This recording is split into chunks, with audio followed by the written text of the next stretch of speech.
Investigators hope psychological autopsy will help uncover Stephen Paddock's motives.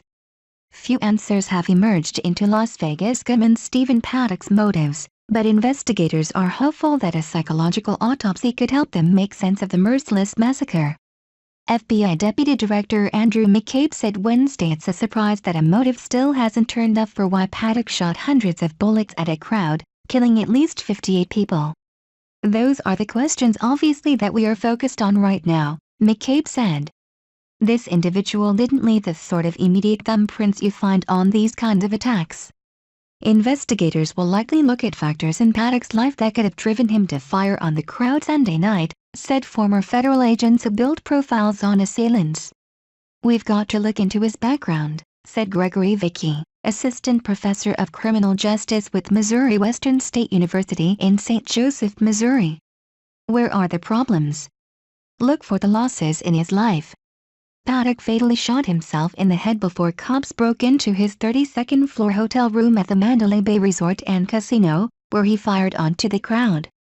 If there wasn't damage to his brain, an autopsy could find potential neurological issues that could have sparked the horrific incident, retired FBI profiler Jim Clemente told the Associated Press.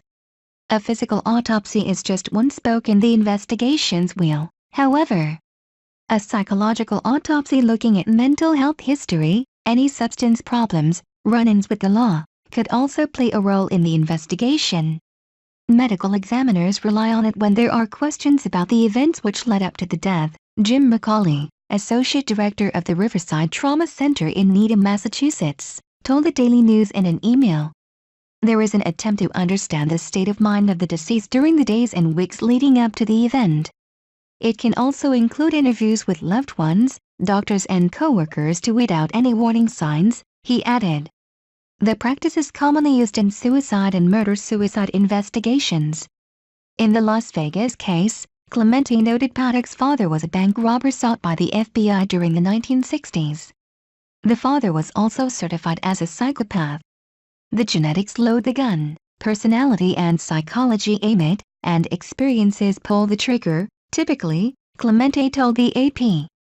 Vecchi, who worked as a federal agent and for agencies over 29 years, said mass killers are typically driven by one of three motives. The first is ideology, which is normally fueled by politics or religion. The second is profit, referring to gangs or criminals. And the most common motive has to do with some sort of grievance. "They feel that someone did them wrong," he said. "They were bullied. They were fired." The veteran Lohman, a retired behavioral unit chief at the FBI, said he'd want to look at certain things in Paddock's background. "You pull that all together and you paint a picture of his person and his personality," he said. Officials plan on questioning his longtime girlfriend, Marilu Danley, who was in the Philippines at the time of the shooting. She arrived back in the U.S. early Wednesday. Paddock was also a high-stakes gambler who reportedly frequented casinos.